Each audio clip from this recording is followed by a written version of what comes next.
Hello, friends. Welcome to An Academy. This is me, Dr. Siddharth Arora. Friends, we are continuing with our series जिसमें हम कुछ ही minutes में 15 minute में मैं तुम्हें वो सारी इंपॉर्टेंट पॉइंट्स बता दूंगा जो कि किसी भी दो एलिमेंट्स को, चाहे वो पॉलिटी हो, चाहे गवर्नेंस हो, इंटरनेशनल रिलेशन हो, कॉन्स्टिट्यूशन हो, लॉ हो, उनके कोई भी दो एसेंशियल एलिमेंट्स को हम लोग कंपेयर कर लेंगे और 15 मिनट में तुम्हें सब कुछ पता चल जाएगा. Now, I don't see any other way in which you can make the best utilization of your time. 15 minutes to understand some very important procedures. Please understand that ये YouTube पर spend किया हुआ हर मिनट तुम्हारे लिए कीमती है and I will make it count.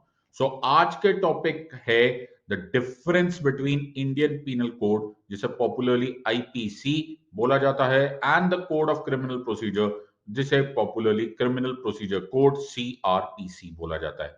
So the next few minutes में हम लोग कंटिन्यू करेंगे एंड अंडरस्टैंड करेंगे what is the difference between IPC and CRPC. ये तुमने सुने जरूर होंगे ये सारी बातें. Let us understand this in one shot. So इससे पहले कि हम ये शुरुआत करते हैं, I am doctor Siddharth Arora. Unacademy में मुझे मेरे कोड सेट लाइव के नाम से जाना जाता है.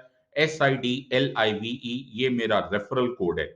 जब भी आप अन अकेडमी पे कोई भी प्लस क्लास या आइकॉनिक सब्सक्रिप्शन या ऑप्शनल सब्सक्रिप्शन लेते हैं, please ensure that you use the code SIDLIVE SIDLIVE.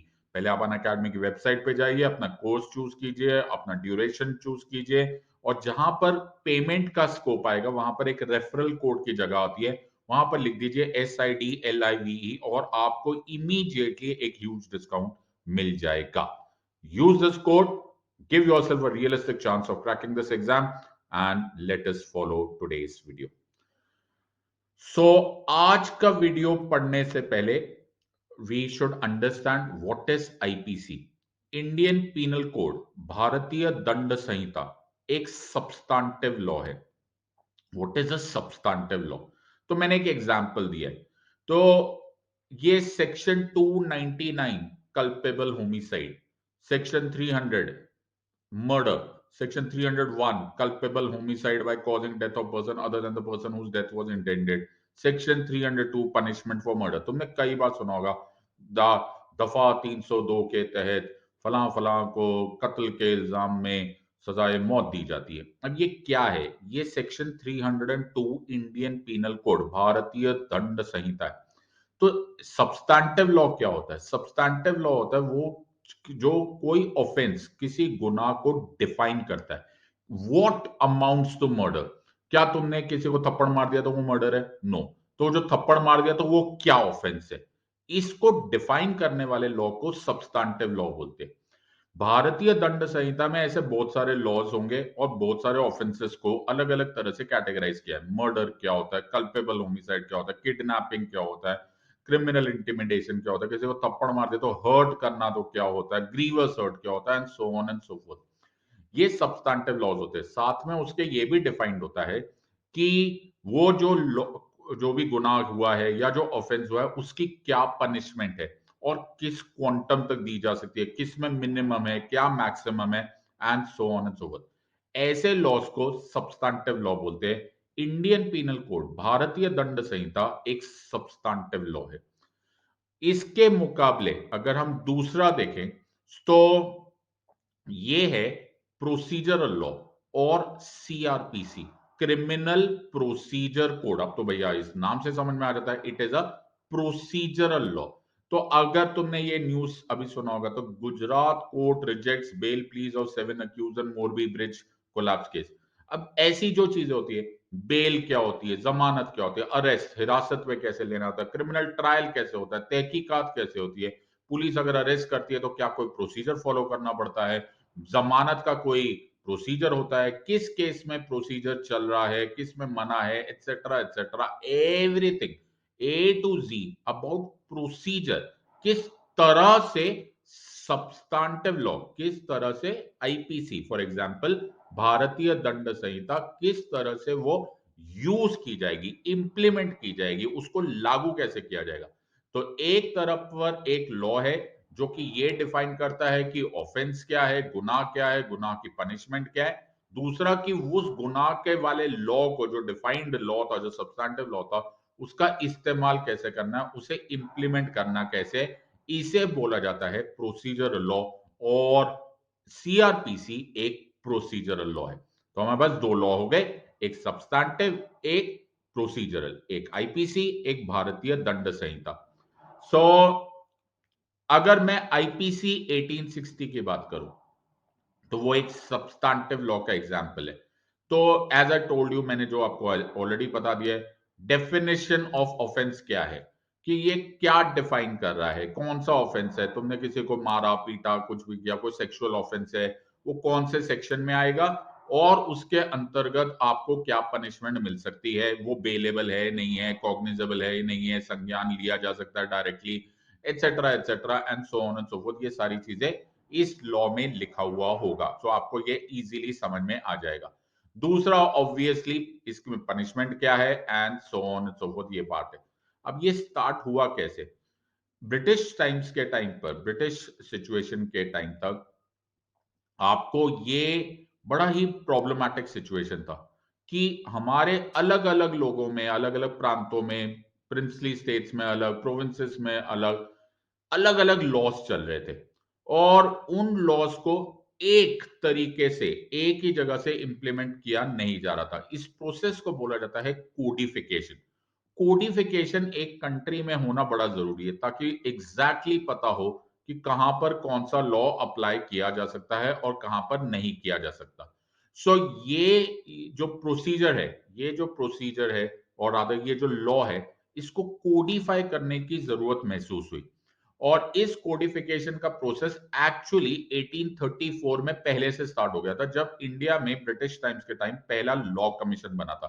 तो एक चार्टर एक्ट ऑफ 1833 बना था 1833 में। जो ये जो लॉ बना, उस चार्टर एक्ट के अंतर्गत बोला गया कि हम लोग किसी भी तरह से एक लॉ कमीशन बनाएंगे। लॉ कमीशन को बहुत सारी जिम्मेदारी दी गई, उनमें से one of the very important जिम्मेदारी जो दी गई वो थी formation of a law commission.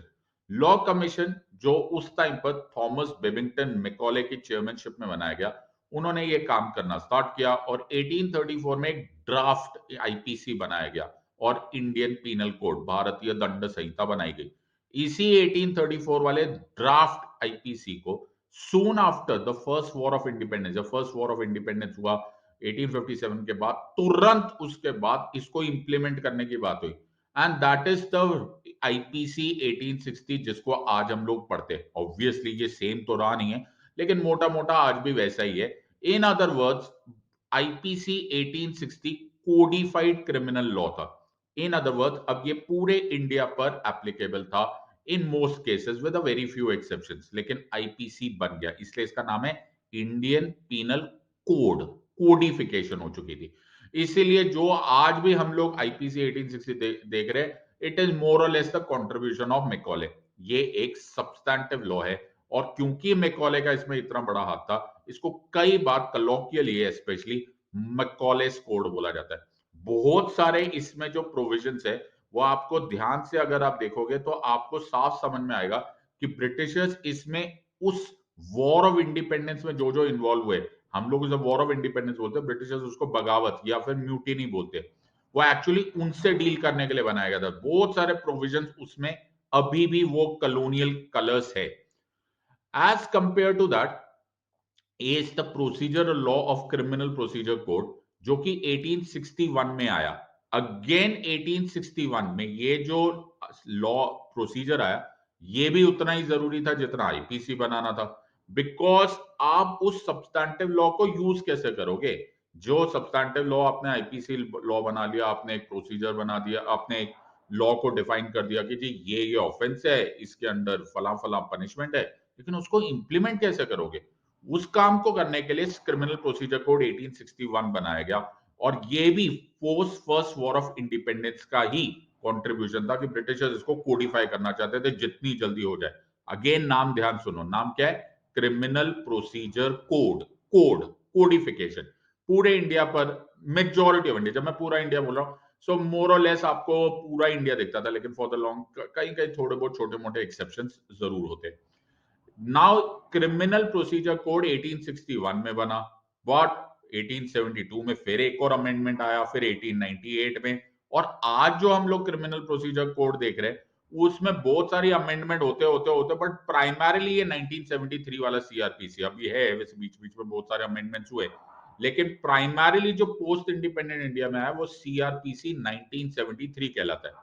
तो तुम अगर 1861 वाला वो जो अंग्रेजों के जमाने का सीआरपीसी देखोगे ना तो तुम्हें कमाल की चीजें दिखाई देगी कि ब्रिटिशर्स ने बहुत बना तो दिया जी, सीआरपीसी हम बना देते, लेकिन उस सीआरपीसी में शुरू शुरू में जो व्हाइट मैन थे, जो उनके लोग थे, उनको प्योर इम्यूनिटी थी। ऑलराइट, उनके ऊपर प्योर इम्यूनिटी थी। उनमें तो स्पेशली लिखा हुआ था 1861 में कि जो व्हाइट मैन है उनको डिस्ट्रिक्ट कोर्ट ट्राई ही नहीं कर सकता किसी भी ऑफेंस के लिए, उसके लिए हाई कोर्ट बुलाना पड़ेगा। 1872 तक आते आते ये बात बोला गया कि नहीं नहीं नहीं, डिस्ट्रिक्ट कोर्ट्स तक तो व्हाइट मैन को भी क्रिमिनल ट्रायल फेस करना पड़ेगा, लेकिन व्हाइट मैन को व्हाइट मजिस्ट्रेट ही टॉलरेट करेगा या फिर क्रिमिनल ट्रायल उसका रिसीव करेगा। 1898 आते आते उन्होंने ये बोला ना ना, अब ऐसे कर लेते हैं कि अब व्हाइट मैन को इंडियन मजिस्ट्रेट्स भी ट्राई कर लेंगे। बहुत धीरे धीरे धीरे धीरे धीरे धीरे specially political and social and legal pressure में ब्रिटिशर्स ने क्रिमिनल लॉ को थोड़ा बहुत चेंज किया था। It was post independent India में जब 1955 में 1955 में पहला पोस्ट इंडिपेंडेंस लॉ कमीशन बना under the leadership of MC Setalvad sir. MC Setalvad ji ने जो बनाया वो ही 1973 में सीआरपीसी 1973 बना। तो आज जो हम सीआरपीसी 1973 दे रहे हैं वो thanks to the chairmanship of the first law commission after independence in 1955 और 1973 का यही सीआरपीसी मोर और लेस 90% आज भी हम वही फॉलो कर रहे हैं। ये है प्रोसीजरल लॉ सीआरपीसी 1861 जो कि ऑब्वियसली हम चेंज करें। तो अगर हम मैथमेटिक्स देखें, थोड़ा गुणा भाग देखें, तो substantive law plus procedural law together is the criminal law. तो ना सिर्फ सब्सटैंटिव लॉ से काम चलेगा, ना सिर्फ प्रोसीजरल लॉ से काम चलेगा, दोनों को साथ में करना पड़ेगा। तो जिस क्रिमिनल लॉ को हम बात कर रहे हैं वो पूरा हो ही नहीं सकता, आपको सब्सटैंटिव भी समझ में आना चाहिए और प्रोसीजरल भी। आपको ये भी पता होना चाहिए कि ये गुनाह है, कि कौन सा गुनाह है, कितना पनिशमेंट है, और ये भी पता होना चाहिए कि उस गुनाह को और उस लॉ को इंप्लीमेंट, ट्राई, अप्लाई करने का तरीका क्या है। जब तक ये दोनों मैथमेटिक्स पूरे नहीं होते, it is not the end of criminal law. तो तभी जस्टिस होगा जब आपको substantive as well as procedural law दोनों मालूम होना चाहिए। तो अगर हमारे बीच में कोई लॉ स्टूडेंट्स देख रहे हैं या फिर आगे भविष्य में तुम लॉयर बनना चाहते हो या फिर even for your exams, civil service exam, आपको मालूम होना चाहिए, बिकॉज कल आप लोग आईएएस आईपीएस ऑफिसर मालूम होना चाहिए, तो आपको दोनों लॉज आने चाहिए, सब्सटैंटिव भी और प्रोसीजरल भी। और थोड़े आगे वाले वीडियोस में मैं तुम्हें ये भी बताऊंगा कि आपको इंडियन एविडेंस एक्ट भी आना चाहिए, आपको ये भी पता होना चाहिए कि क्या होता है सबूत and how do you discharge your burden in evidence, वो भी एक इंटेग्रल पार्ट है ऑफ क्रिमिनल लॉ। सो इसको पढ़ते हैं। तो हमने 15 मिनट से कम में तुमको ये सब कुछ एक्सप्लेन कर दिया। आई होप तुम लोग को ये समझ में आ गया, लेकिन मुझे कोई विश्वास तो है नहीं तुम पर। So let me explain this to you कि अगर तुम्हें ये टॉपिक समझ में आ गया तो आज के कमेंट सेक्शन में, इसी वीडियो के कमेंट सेक्शन में डालो who chaired the first law commission of independent India. अपने आप को टेस्ट करो, क्या तुम इस क्वेश्चन का आंसर दे पाओगे या नहीं। Who chaired the first law commission of independent India. Independent India का फर्स्ट लॉ कमीशन के चेयरमैन कौन थे। अगर तुम आंसर दे पाए हो तो इसका मतलब है तुमने इस वीडियो को भी ध्यान से देखा है और तुम्हारी नॉलेज माशाल्लाह सॉलिड है। So make sure that you answer this, अपने आप को टेस्ट करने का बहुत अच्छा मौका है। सो ऑल ऑफ यू, ऐसे और बहुत सारे टॉपिक्स को मैं अपनी स्पेशल क्लासेस में, ये फ्री स्पेशल क्लासेस है जो आप अनअकैडमी पर आप ज्वाइन कर सकते हो, ये फ्री है, आपको कोई पैसे देने की जरूरत नहीं है। लिंक मैं इन स्पेशल क्लासेस का डिस्क्रिप्शन में डाल रहा हूं। प्लीज इंश्योर कि मेरे स्पेशल क्लासेस में जरूर आ जाओ और आपको बेहिसाब फायदा होगा। The kind of understanding and the kind of interaction जो अनअकैडमी की स्पेशल क्लासेस में और बाद में प्लस क्लासेस में होता है is incomparable. Please be a part of it or ensure that give yourself a realistic chance. एक मेजर अनाउंसमेंट है, हम लोग आपके लिए at Unacademy prelim success programme लेकर आए हैं, which is a 3 months crash course to help you crack UPSC CSE 2023.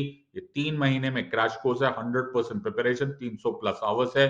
इसको मौके को जाने मत दो। सिड लाइव कोड यूज करो, आपको इमीडिएट 10% ऑफ भी हो जाएगा। Also there are multiple things जो हम अनअकैडमी में आपके लिए लेकर आए हैं। फेब्रुअरी नोट्स बोनांजा, अगर आप फेब्रुअरी में ज्वाइन करते हो तो आपको फ्री नोट्स मिलते हैं ऑब्वियसली, और ऑब्वियसली आपके पास अगर मनी की प्रॉब्लम है, अनअकैडमी आपको 0% लोन पर, EMI पर आपको मौका देगा। तो रियलिस्टिक चांस है। अनअकैडमी एक ऐसी ऑर्गेनाइजेशन है जो आपको मदद करती है टू इंश्योर कि आपके करियर में money is not the issue. Also Aarambh batch हमारे यहाँ पर लॉन्च हो गया है, which is English batch, in other words दोनों लैंग्वेजेस का है, फॉर प्रीलिम्स 2024। एंड अगर आप लोग सही मायनों में इस एग्जाम को क्रैक करना चाहते हो तो आपके एनसीईआरटी बेसिक्स बड़े स्ट्रांग होने चाहिए। उसके लिए मैं एक 3 महीने का कोर्स लेकर आ रहा हूं along with my fellow educators। हम लोग सारे सब्जेक्ट्स ऑफ एनसीईआरटी आपके खत्म कर देंगे इन 3 months फ्लैट। 3999 में ये कोर्स अवेलेबल है। और अगर आप ऑफलाइन क्लासेस ज्वाइन करना चाहते हो तो भी आपका स्वागत है। हमारा ऑफलाइन बैच भी लॉन्च हो गया है at old Rajendra Nagar in Delhi.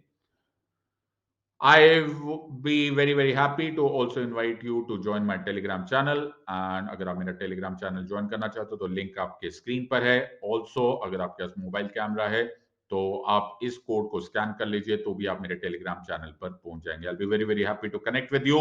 और अब मुझे कोई भी ऐसे कोई खबर आती है जो मुझे लगता है polity, governance, international relation, parliament, supreme court, किसी से भी डील कर रहा है, I will ensure that I will share it with you on this channel. This is 15 minutes of most concentrated knowledge. मुझे उम्मीद है कि तुमको समझ में आया, मुझे उम्मीद है कि तुमको मजा आया, मुझे उम्मीद है कि तुम इन वीडियोस को देखने में और इंटरेस्ट लोगे। Please share and subscribe and like my video. I be very happy. Until next time, in the words of Unacademy, let's crack it. Until next time, God bless, thank you and जय हिंद।